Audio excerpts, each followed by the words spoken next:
Papa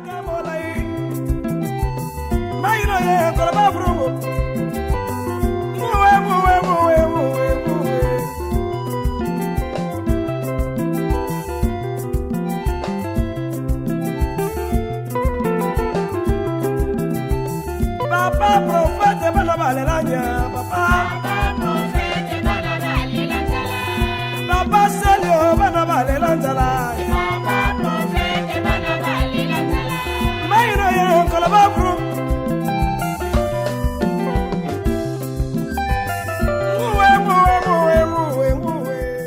Mesdames, Messieurs, bonjour, bonsoir, selon l'heure à laquelle vous nous suivez, bienvenue dans Décryptage, un numéro qui se tourne en plein cœur de Paris, juste à côté de l'Arc de Triomphe, et j'aurai pour invité ce soir Francky Louemba, quelqu'un que vous connaissez très bien, qui est ici en France, bien sûr, qui est venu rendre visite à sa famille, et nous allons tourner notre émission dans Drugstore, il est déjà là.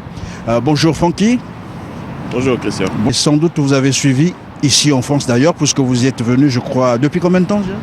Oh, ça va bientôt faire un bon mois que je suis là, mais bon, je suis à la fin de mon séjour.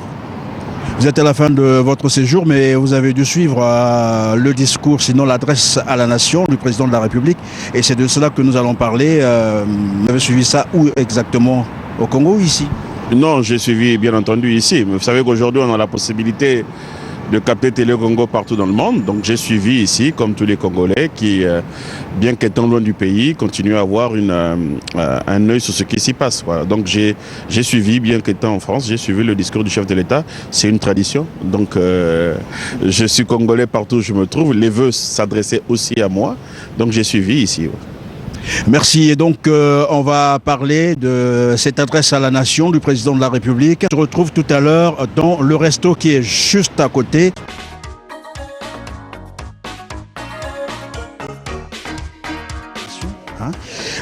C'est d'ailleurs une tradition. Chaque 31 décembre, il y a une adresse comme ça à l'endroit de la nation. Alors, qu'est-ce qui vous a intéressé le plus dans ce message? Avant toute chose, je tiens aussi à adresser à tous vos téléspectateurs, à nos frères, à nos sœurs, tous mes voeux les meilleurs pour cette année 2013. Je souhaite à tous le meilleur pour cette année et que cette année soit un peu plus gaie, qu'il y ait beaucoup plus d'amour, de paix et un peu moins morose que 2012. Et en tout cas, je leur souhaite une très très bonne année 2013. Alors, vous me demandez ce que j'ai retenu du discours du président du 31 décembre. Je l'ai suivi, comme tous les compatriotes avisés.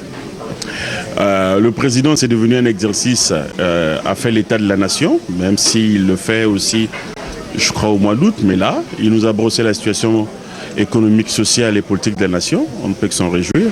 Ce que j'ai retenu, c'est qu'il nous a dit que le pays allait bien, que cette année, encore une fois, nous allons organiser...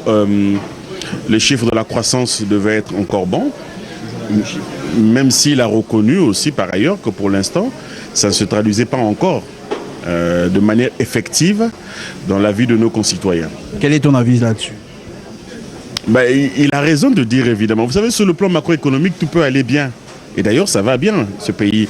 Depuis que nous ne connaissons plus nos crises politico-militaires, que l'économie a repris, les choses vont pour le mieux.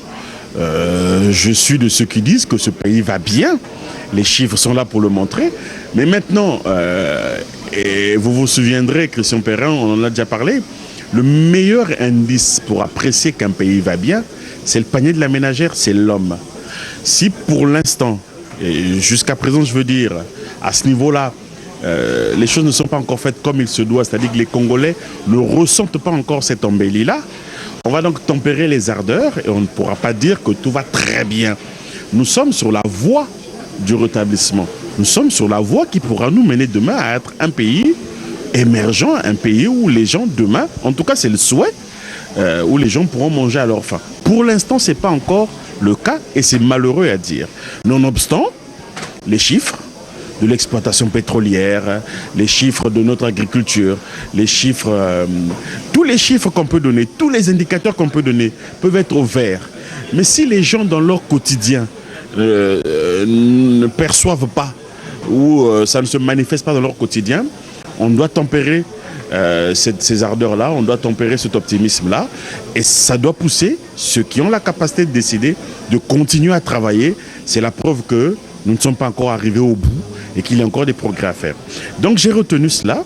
J'ai retenu aussi qu'il a encore fait une fois de plus, même si on peut trouver la méthode un peu... je ne sais pas la méthode que j'apprécierais le plus, mais enfin, c'est un fait. Il a augmenté le SMIC du travailleur congolais, c'est-à-dire qu'aujourd'hui, le dernier travailleur, et ça vaut déjà pour le mois de janvier, le dernier travailleur congolais ne pourra plus toucher en deçà de 90 000 francs. Juste pour ceux qui sont à la fonction publique ou tout le monde? Alors, en principe, ces indicateurs ou ce SMIC, c'est pour tous les travailleurs. C'est-à-dire que, et les entreprises privées et les entreprises publiques, c'est la règle qui vaut pour tout le monde. Mais comme vous savez, chez nous, la paupérisation est telle que, lorsque vous employez quelqu'un, vous ne le faites pas toujours dans le cadre de la loi, dans le cadre de ce qui doit être fait. Moralité, vous payez les gens comme vous le sentez. Si vous prenez un domestique chez vous, vous n'allez pas lui faire signer un contrat, ce contrat ne sera pas enregistré à l'ONEMO, vous ne payerez pas des charges sur ce travailleur. Donc, et lui ne vous exigera pas non plus que les choses soient faites de cette manière-là, parce que ce dont il a besoin, c'est de travailler, c'est d'avoir quelque chose pour nourrir sa famille. Et quand on est dans ce contexte-là, cette exigence qui voudrait que le dernier des travailleurs soit payé à 90 000 ne peut pas être respectée.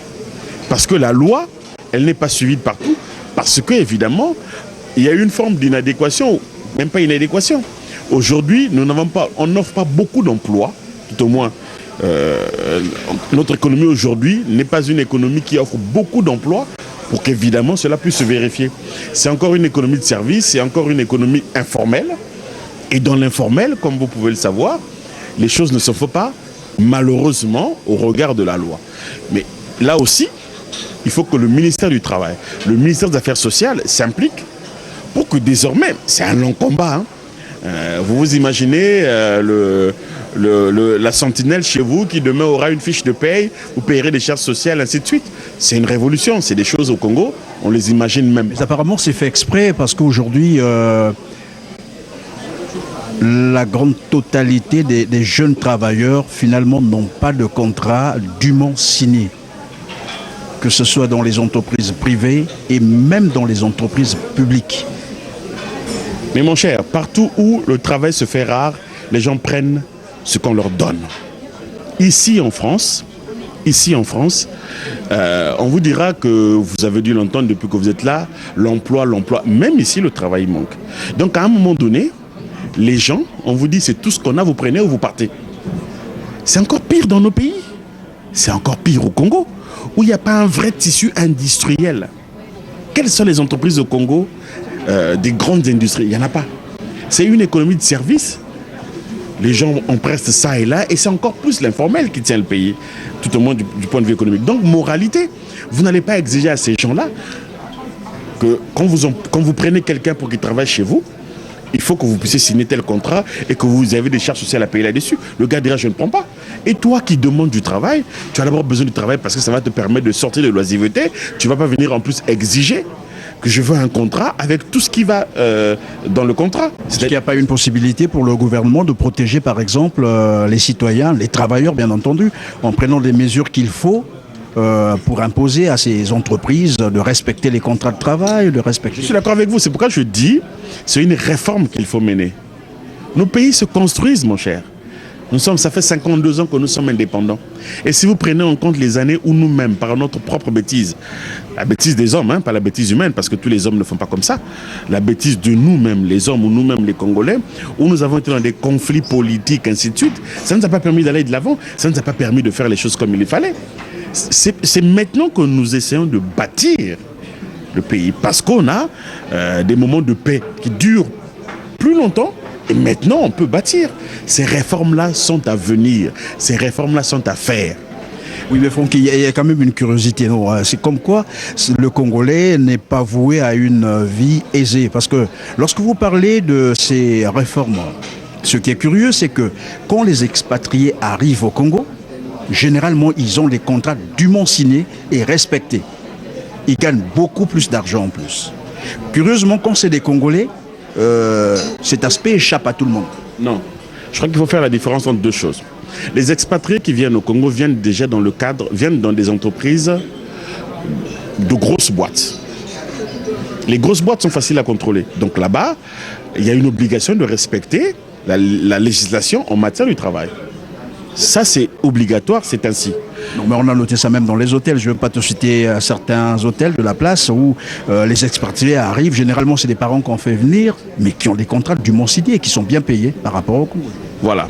Maintenant, je finissais donc le raisonnement qui était le mien. Donc, dans ces grosses boîtes, ils respectent la législation parce que les contrôles peuvent être faits. Quand vous faites venir quelqu'un, vous le faites travailler, il a un poste donné, il a un contrat qui est signé parce que même lui qui vient, il a besoin d'être protégé aussi. Il a besoin d'être protégé et il a besoin de travailler dans un certain cadre.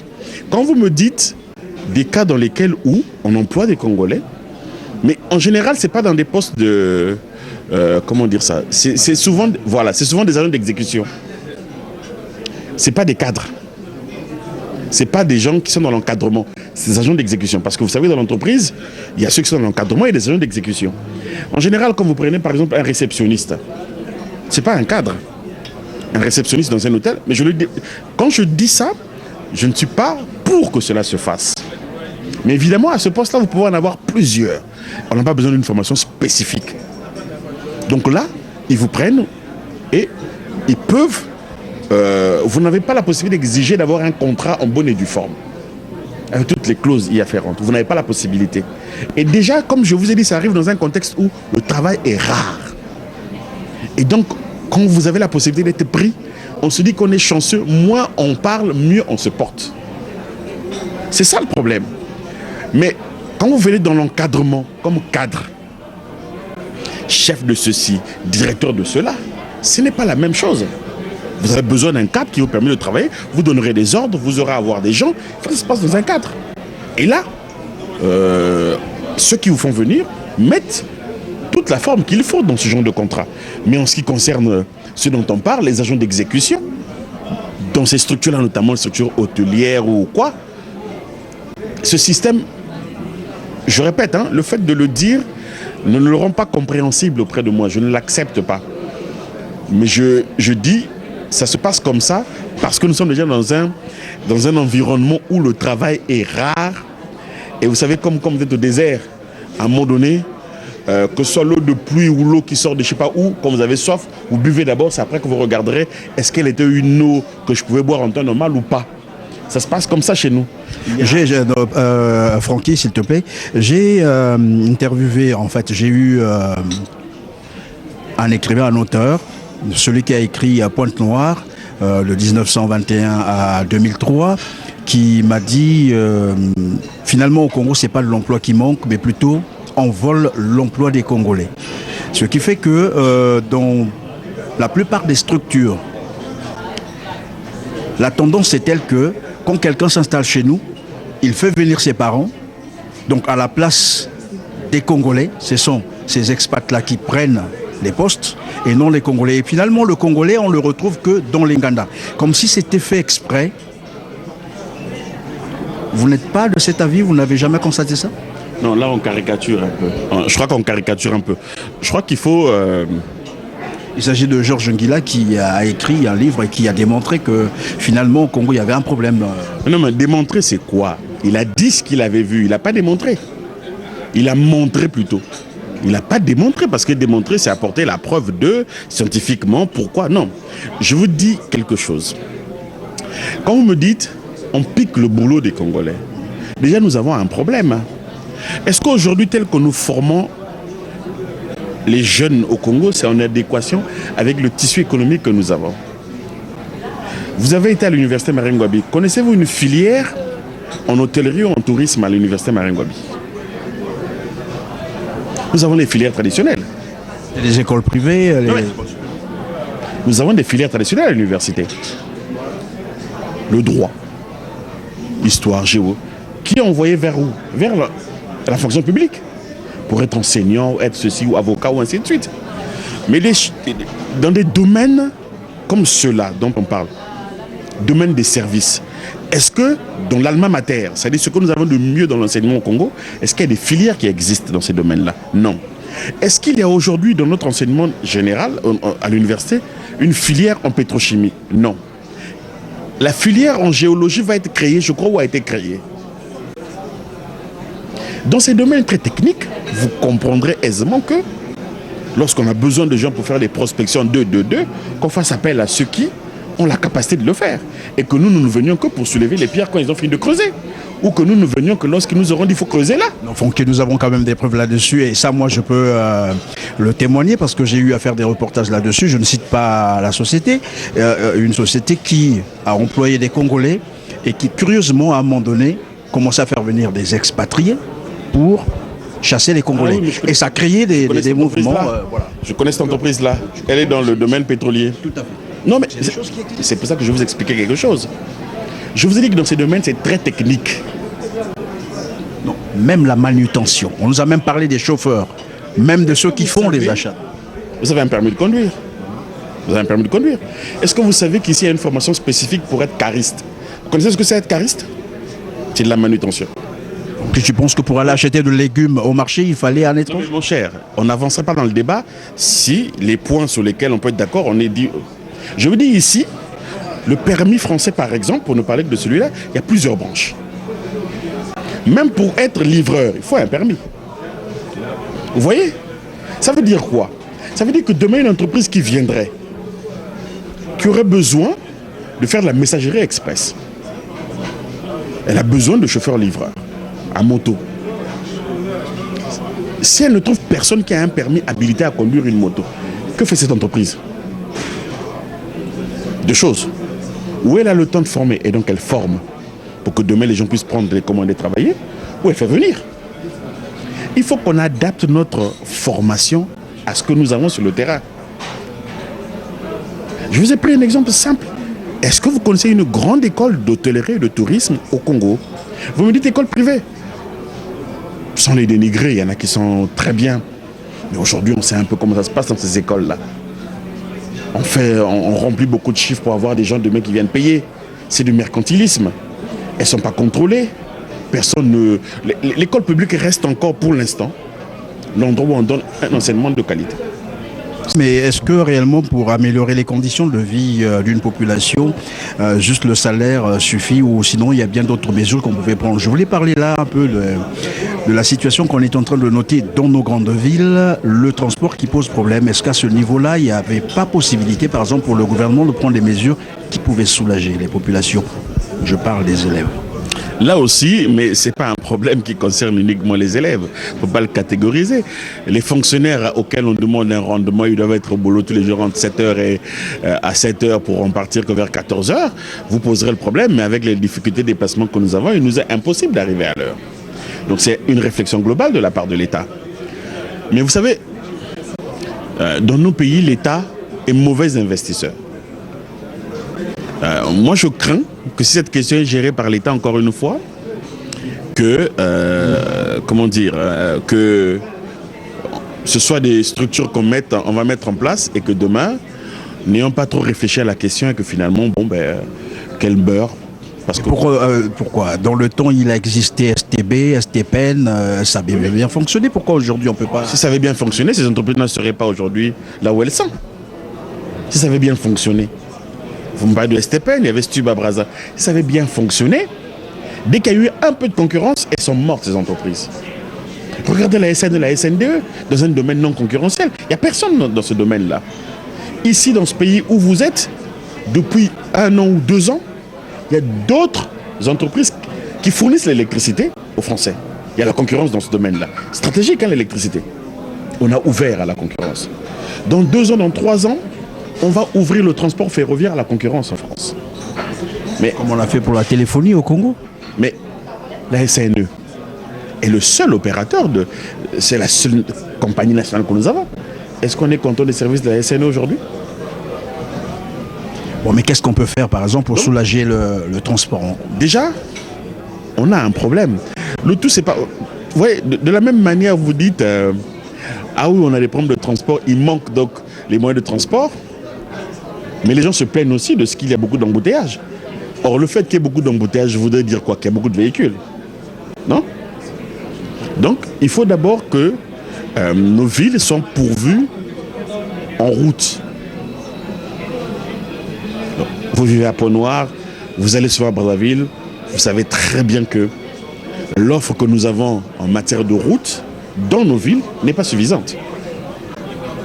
N'est pas suffisante. La qualité de nos routes. Pour qu'un bus, si nous avons des routes un peu partout dans la ville, donc on aura moins d'embouteillages, ça va faciliter le temps de transport aux uns et aux autres. On va déjà éviter un peu le phénomène des demi-terrains. Parce qu'aujourd'hui, c'est ce phénomène-là qui fait que les gens se disent c'est pas possible qu'on continue comme ça. Oui, Franck, est-ce que tu ne penses pas que c'est une juste volonté politique qui manque pour assainir nos villes, améliorer l'état de nos routes? Parce que depuis 2 ans, 3 ans, à Pointe-Noire, il y a des chantiers, des voies secondaires, des routes secondaires, mais qui sont finalement arrêtées. On n'a jamais compris pour quelles raisons. Et surtout que la mairie ne communique jamais à ce sujet. Et maintenant que les pluies ont repris, alors il y a tout un problème dans Pointe-Noire. La gestion municipale. Là aussi, il faut qu'on mette quand même un accent. Cher, je vous ai dit une fois à Pointe-Noire, il faut un plan Marshall pour nos villes. Un plan Marshall. Ce sont des vieilles villes. Et je prends votre expression. Comment vous l'entendez? Mais non, je prends votre expression. Nos villes sont des villages en mutation. C'était vous, hein? Il faut un plan Marshall. C'est-à-dire, il faut nommer des préfets, qui existent, hein, auxquels on donnerait... Il y en a partout, les préfets. Je finis. Auxquels on donnerait des moyens pour des chantiers bien précis, bien identifiés. Lorsque l'Europe a été détruite après la guerre de 1945, c'est ça le plan Marshall. C'est un général américain. Hein? Voilà. Cet argent qu'on avait mis là, c'était pour reconstruire une partie de l'Europe. Donc il faut chez nous aussi, si on continue à faire du saupoudrage, une fois qu'il y a une avenue qui est bousillée, on vient, on ferme. De temps en temps, quand il y a une grande pluie là-bas, il y a eu des sinistrés, on donne... C'est pas possible. Hein? Ça, c'est du bambissa. On ferme un trou là, il y a un autre là, on ferme. Non, c'est pas possible. Il faut une vraie politique urbaine. Mais là aussi, je me dois d'interpeller aussi, et c'est ce que je vous disais tout à l'heure. Si ceux qui ont la possibilité de dire à l'État, non, ça c'est pas comme ça, faut faire comme ça, ne le font pas, on s'en sort pas. Nous parlions, vous et moi, il y a 1 mois ou 2 mois, de l'urbanisation de nos villes. Vous êtes sans ignorer que le Congo, on a beaucoup d'architectes. N'est-ce pas? Apparemment, il n'y en a pas. Si, il y en a. Pourtant, sur le terrain, on a un problème. Si, moi j'en connais un qu'on appelle des Mbateleux, qui est un grand architecte. Ils sont nombreux. Les cabinets d'architectes existent au Congo, il y en a. Combien ont produit un rapport pour dire voilà l'état de nos villes, voilà comment ça doit être, alors qu'ils ont étudié ça à l'école? Mais ils sont tous politiques aujourd'hui, ils font tous ceci, ils font tout cela. Est-ce que vous me comprenez? Si même vous qui êtes allé à l'école, qui avez étudié ça à l'école, vous n'êtes pas à même de ramener les politiques à la raison, les pouvoirs publics pour dire non. Et parce qu'on leur donne les moyens de le faire. On n'a pas besoin de leur donner des moyens. Ces gens-là existent. Si vous allez à Pont-Noir vous demander, les architectes sont réunis dans une chambre, la chambre des architectes. Mais c'est une réflexion qu'ils peuvent mener. Ils réfléchissent ensemble, ils produisent des rapports, ils pondent. Demain, l'État ne dira pas qu'on ne lui avait pas dit. Oui, mais quand ils pondent des rapports, après, il faut des moyens financiers pour exécuter. Non, c'est pas ça le problème. Leur but, c'est pas de dire, donnez les moyens, on va faire. Leur but, c'est d'attirer l'attention. De dire non, la route que nous empruntons n'est pas la bonne. Est-ce que vous comprenez? Ce sont ces corps intermédiaires-là qui font que l'État s'arrête. Je pense qu'ils le disent. En tout cas, moi, je te mets au défi de me dire quel est le rapport qui avait été produit par la Chambre des architectes. Les architectes au Congo existent. On a bien des bâtiments qui ont été construits par des architectes congolais qui ont fait des plans. Ils ont une chambre, ils se réunissent. C'est comme les huissiers, les avocats, ils ont des structures. Mais on compte sur eux pour qu'ils disent à l'État non. Notre politique d'urbanisation est la mauvaise. Voilà, nous sommes allés à l'école. On a étudié comment on doit construire dans des villes. Regardez comment ça se passe dans nos villes. Vous avez à côté un taudis, vous avez à côté un grand bâtiment. On ne respecte rien du tout. Mais lesquels qui doivent attirer l'attention des pouvoirs publics? Ils ne sont pas les professionnels. Je vous prends un autre exemple. L'année dernière, il y a eu l'année de la santé plutôt. Est-ce que les médecins sont réunis pour dire L'État a pensé qu'il faut qu'il y ait l'année de la santé, mais nous qui sommes du métier, nous pensons que voici les priorités. L'ordre des médecins existe, non? Est-ce que ces gens-là, on dit bon, on va produire un rapport qu'on donnera à l'État pour lui dire, nous qui sommes dans le milieu, qui avons étudié ça, qui savons ce dont on a besoin, voici ce qui peut vous aider. L'année de la santé est finie là. Est-ce qu'on a même fait l'évaluation de l'année de la santé? Non, plutôt il y a des plaintes. Mais là aussi, mais quand vous laissez ça à un ministre, mais un ministre il est politique. Pour lui le fait de construire un bâtiment ça suffit. Mais il ne sait pas qu'après qu'il faut qu'il y ait du personnel formé. On va faire l'année de l'éducation. J'ai eu l'occasion de le dire très amicalement au ministre de l'Éducation et le Mampouillet que je connais par ailleurs. J'ai dit, monsieur le ministre, c'est l'année de l'éducation là. Mais on aimerait aussi que les syndicats d'enseignants se réunissent, fassent la réflexion pour dire, voici les priorités. On a un problème de formation, l'échec scolaire est dû à ceci, voilà comment on peut y remédier. Parce que sinon, à la fin de l'année, on nous dira quoi? Mais on a construit 1000 salles de classe, on a de temps 1000 tables bancs, et encore le premier résolu. Mais non, on a peut-être un autre problème, l'échec scolaire. Nos enfants échouent à l'école. Est-ce qu'on a déjà fait un diagnostic sur la capacité de nos enfants à réussir dans leurs études? Mais lesquels peuvent le faire? Que fait la fédération ou l'association congolaise des parents d'élèves? Que fait-elle? C'est là qu'on les attend. Donc, toutes ces questions que vous me posez, l'urbanisation de nos villes, ainsi de suite, s'il n'y a pas d'autres structures qui prennent ces questions en main pour pousser les pouvoirs publics à changer leur politique, ça va continuer. Le politique, quand il fait quelque chose, c'est pour faire plaisir à une catégorie de gens. Oui, mais c'est pourquoi je parle d'une volonté politique qui manque, parce qu'aujourd'hui, tout le monde sait que, par exemple, la mairie aujourd'hui est subventionnée à 4 milliards. On dira que c'est peu. Curieusement, lorsqu'on va dans les arrondissements, quelqu'un nous disait, mais c'est curieux, la mairie centrale reçoit 4 milliards, et nous, les mairies, lesquelles je dis, les arrondissements ou les mairies secondaires, ce sont les administrateurs. Oui, les arrondissements ne reçoivent que 20 millions de subventions par année. C'est pour le fonctionnement.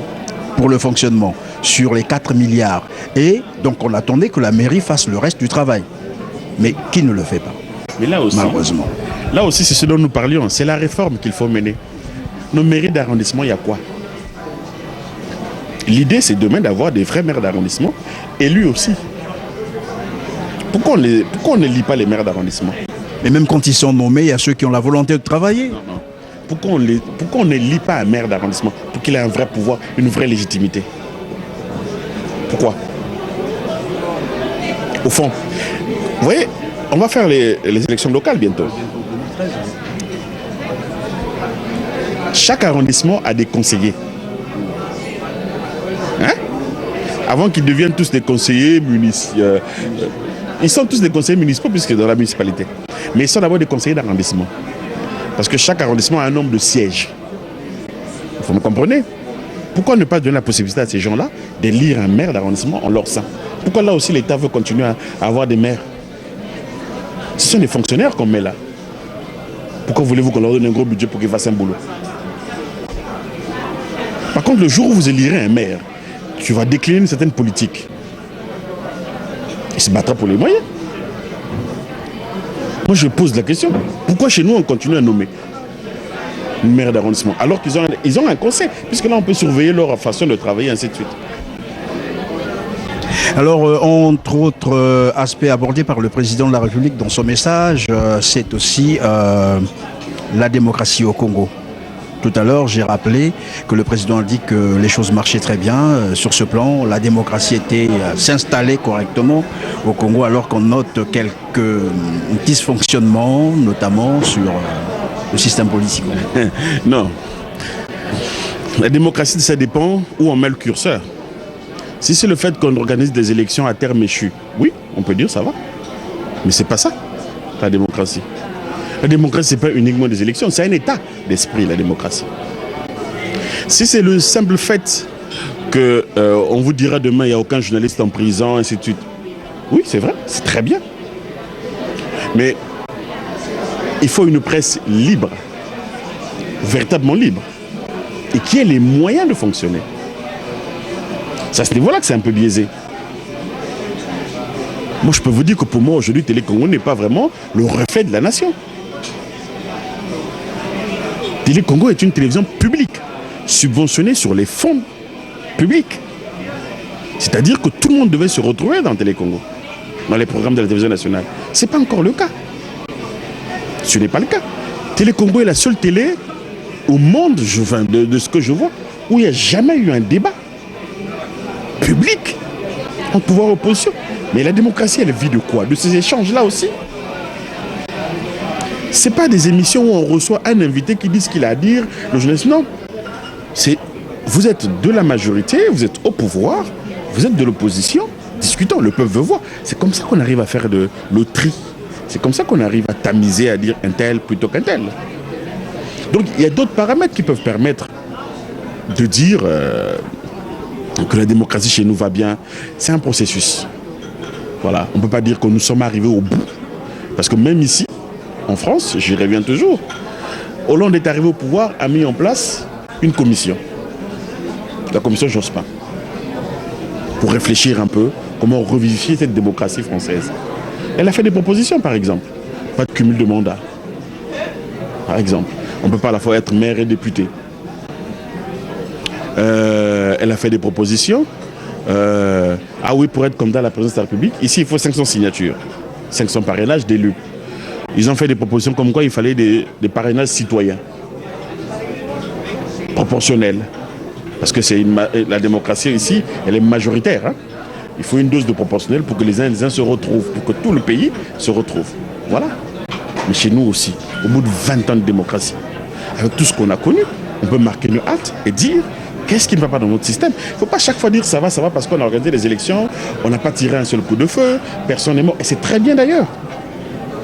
La Cour constitutionnelle a fait des arbitres, c'est très bien. Mais on peut s'arrêter à un moment donné et dire nos institutions, est-ce qu'elles fonctionnent bien? Est-ce que tout va pour le mieux? Est-ce qu'on ne peut pas faire plus? Et comment tu apprécies finalement le fonctionnement des partis politiques qui constituent d'ailleurs ce système? Tout ça, c'est le flou qui persiste dans la façon que nous avons, nous, de mener notre démocratie. Combien de Congolais pensent que c'est des petits marionnettes? C'est ce que je dis. Il faut qu'à un moment donné, ceux qui gèrent le pays, le président de la République, il gagnerait à faire en sorte que demain, que nous puissions revivifier nos institutions. Et c'est comme ça que notre démocratie va être encore plus vigoureuse. On peut se poser la question, mais on se l'est posé il y a 2 ans. Est-ce qu'on a besoin d'un Sénat dans ce pays? Enfin, dans ce pays, au Congo, est-ce qu'on a besoin d'un Sénat?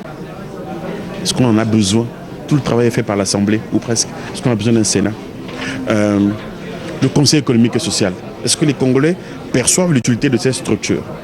Qui a un budget et tout ça. Que fait?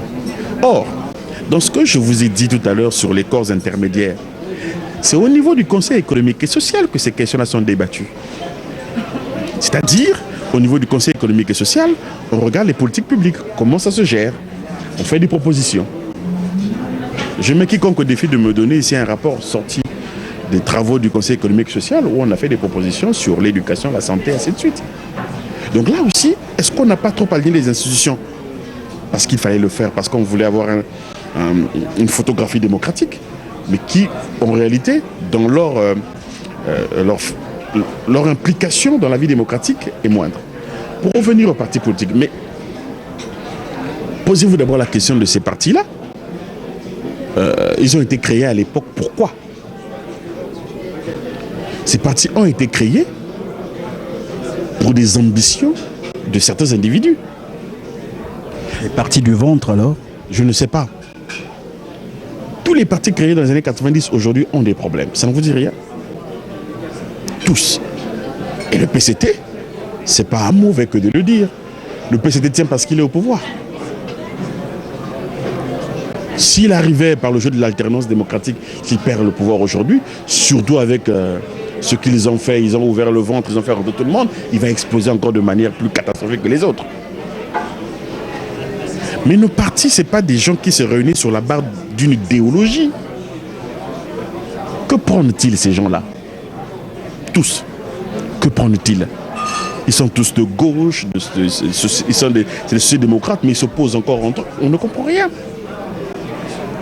Prenez l'UPADES. Depuis qu'ils ont quitté le pouvoir, de la manière par laquelle ils sont partis, aucun congrès, à aucun moment ils se sont posé la question de savoir, nous avons eu à gérer le pays pendant 5 ans, est-ce que dans notre pratique politique, on a fait ce qu'on avait dit? Est-ce qu'il n'y a pas eu des choses qui n'ont pas marché? Pourtant, ils se clament un parti du gouvernement. Mais c'est un parti du gouvernement, puisqu'il a vocation à gérer le pays, il l'a déjà fait. Pas de congrès. Depuis 1997. Rien. Le MCDDI, rien. Le RDPS, rien. C'est des partis, ça. Le RDD, rien. L'UDR Mouida, rien. Tous ces partis, dès que leurs leaders disparaissent ou se mettent en retrait, ils explosent. Ça vous dit rien? C'est parce qu'il n'y a pas dans ces partis de l'idéologie qui prédomine avant tout. Mon cher, quand on est de gauche, on est de gauche. Peu importe celui qui dirige mon parti. Quand on est de droite, on est de droite. Moi, j'adhère à un parti parce que je crois en l'idéologie, parce que j'estime que moi aussi j'ai ma contribution à apporter. Non pas un homme. Après, on te donne à toi, le leader, la possibilité d'aller exprimer notre volonté à nous tous au sommet de l'État. Mais ce parti n'a pas été créé pour que toi, individu un tel ou un tel, arrive au pouvoir. C'est nous. C'est une aspiration commune. Or, c'est parti. Si c'était décédé, il y a eu 2 RDPS. Quand il est décédé, il y a maintenant 2 MCDDI. Lissouba est en retrait. C'est un seul MCDDI. C'est vrai qu'ils sont en train de... Attendez, à coup de communiquer à la télé, vous entendez, nous soutenons plutôt un tel, nous soutenons un tel. Il y en a 2. Non, mais le MCDDI, c'est un parti structuré qui a des textes, il faut les respecter. Je ne sais pas s'il y a des textes. Je ne sais pas s'ils sont respectés. Ce que je sais, c'est qu'aujourd'hui, il y a une frange importante du parti qui n'est pas d'accord avec une autre. Point à la ligne. Ça veut dire deux tendances. L'UPADES, il y avait 2 aussi. Et l'UPADES, c'était même pire.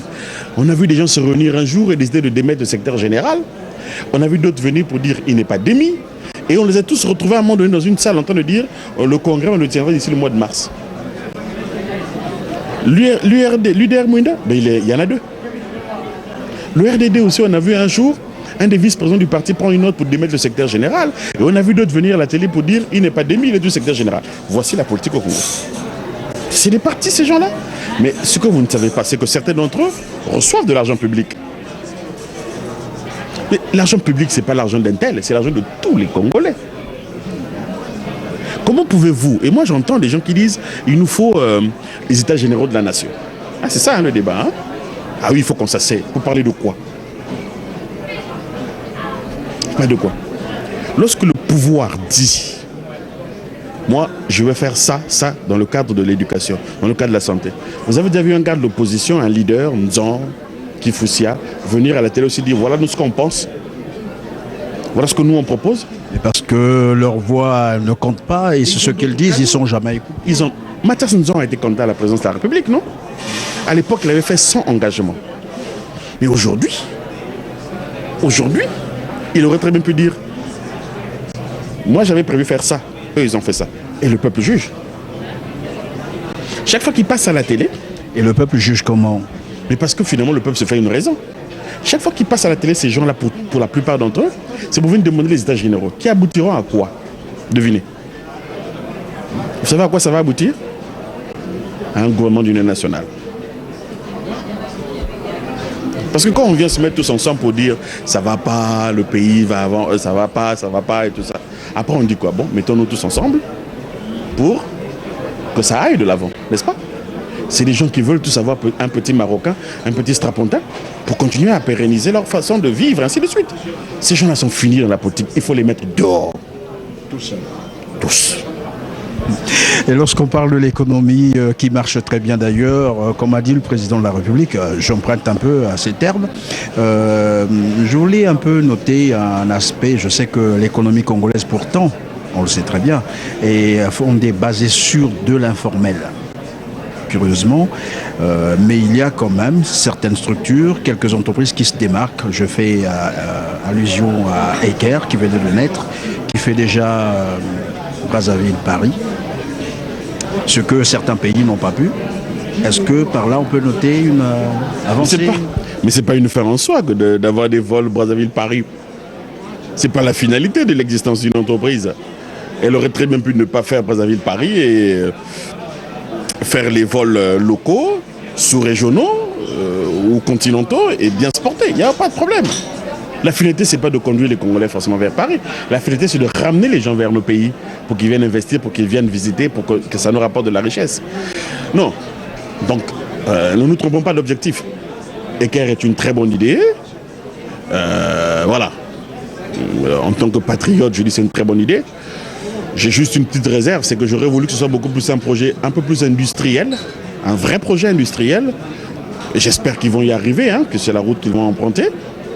Que l'impression que ça donne maintenant, quoi. Le transport aérien est un domaine beaucoup compliqué, très technique, où vous avez des égoïsmes très renforcés. Il faut faire extrêmement attention. On a vu beaucoup de pays qui ont commencé cette aventure des vols internationaux, qui se sont cassés les dents. Donc nous, il faut qu'on réfléchisse. Il ne faut pas qu'on le fasse dans un but éminemment politique de représentation pour montrer que le pays va bien. Bien sûr qu'il va bien.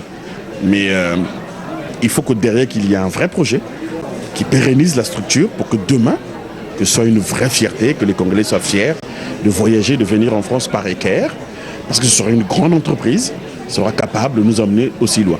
Si c'est le chemin qu'ils empruntent, tant mieux.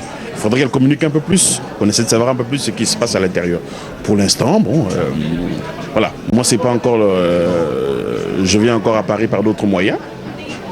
Mais il arrivera bien demain que je prenne Eker, il n'y a pas de problème. Je n'ai pas un problème avec ça. Simplement, je dis encore une fois, nous, nos projets, il faut souvent les... Vous savez, la réflexion précède beaucoup de choses. Et dans le domaine économique, il ne suffit pas de dire on fait. Il faut voir le marché ce qu'il est, les forces en présence, et savoir que si nous on arrive, voilà le plus qu'on apporte dans ce marché. Ce qui fera que les gens demain voudront venir chez nous et pas chez les autres. Voilà, comme pour terminer, c'est vrai que nous étions sur l'adresse du président de la République à la Nation. 2013 vient de commencer. Est-ce qu'on peut faire une petite appréciation de 2012, alors que le 31 décembre 2011, le président s'était exprimé, avait annoncé un certain nombre de mesures. À cette date, aujourd'hui, vous pensez qu'il est toujours nécessaire que le président s'exprime un 31 décembre pour annoncer tout ce qu'il veut annoncer et souvent... Non, je sais déjà qu'il est utile qu'il souhaite à ses compatriotes une très très bonne année. Et à cette occasion, il peut faire des annonces, il n'y a aucun problème. 2012 a été une année un peu particulière pour les Congolais. Il y a eu beaucoup de catastrophes. Je n'ai pas envie de dire tout évitable, mais bon, voilà, il y a eu beaucoup de catastrophes. Il y a eu le 4 mars. Il y a eu...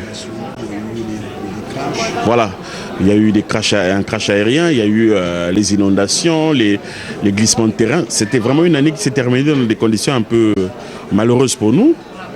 Mais que cela nous serve de leçon. L'espoir fait vivre, dit-on. Voilà. Et la force d'un pays aussi, c'est qu'on ne se recroqueville pas. On ne se ferme pas. Il y a un dynamisme dans ce pays. Moi, je crois en ce pays. Et vous avec moi, d'ailleurs. Et d'ailleurs, vous êtes l'une des forces de ce pays. Je crois en ce pays. Il faut simplement que nous puissions nous dire les uns les autres que c'est le seul pays qu'on a, on n'en aura pas un autre. Et qu'il faut que nous allons passer notre vie là. Et que si nous tenons à avoir une existence meilleure, ben cela commence par améliorer notre environnement et que nous tous nous puissions nous impliquer pour que ce pays ait une meilleure image demain. Moi, je crois en la capacité de ce pays d'aller de l'avant. Je crois que 2013, voilà, nous ne sommes qu'au 13e ou 14e jour de cette année, donc on ne peut pas dire comment ça va se terminer. Mais je souhaite vraiment que ce soit une année où on aura moins de malheur, où nous pourrons éviter tout ce qui nous est arrivé en 2012, où on aura un peu plus de joie que de catastrophes. Voilà, Et tu ne penses pas comme les autres qui disent que les mêmes causes ont les mêmes effets? Non, je pense qu'il n'y a pas de fatalité. Voilà. Les mêmes causes produisent les mêmes effets. Il n'y a pas de fatalité. C'est le génie de l'homme, le génie du Congolais qui fera que demain, ce qui nous est arrivé en 2012 ne puisse plus nous arriver en 2013 dans les mêmes proportions. Mais est-ce que ça serait là la seule occasion où le président devrait s'exprimer, parler à sa population? Si vous me demandez à titre personnel, non. Moi, je suis pour qu'un président parle le plus souvent. Il le fait le mois d'août, il le fait le mois de décembre et quelquefois lors des interviews. Bon, c'est son mode de communication. Il y a des gens qui lui ont dit pourquoi ça devait se faire comme ça. Mais je pense que de temps en temps, il faut qu'il y ait un dialogue avec son peuple. hein, parce qu'il est là par la volonté des Congolais. C'est en expliquant aux Congolais ce qu'il fait pour ce pays-là que nous aurons tous une meilleure implication dans l'avenir de ce pays. Donc, voilà. Mais il ne faut pas se substituer aux autres. Hein. Moi, je suis celui que je suis. Donc, je crois qu'il y a des gens habilités à lui dire s'il doit le faire ou pas. Mais avant de terminer, je voudrais... j'ai souhaité bonne année au peuple congolais, mais je crois que je dois souhaiter particulièrement bonne année à Christian Perrin. Merci. Moins vindicatif cette année. Je souhaite une très très bonne année et je crois qu'au ministre Anatole Colline Makosso, je souhaite vraiment que cette année 2013 soit pour lui l'année où tous les projets qu'il a prévus pour la jeunesse du Congo, qui est le fer de lance de l'avenir de ce pays, que ce soit l'année où ces projets vont aboutir. Et je souhaite aux uns et aux autres, encore une fois, une très très très bonne année 2013. À nos amis, à mes parents, à nous tous, quoi, voilà. Au Congo entier, que cela aille encore un peu mieux. Merci mesdames, messieurs, merci de nous avoir tenu compagnie. C'est la fin de cette émission qui a été tournée ici même à Paris. Merci de nous avoir suivis. Quant à moi, je vous retrouve très prochainement.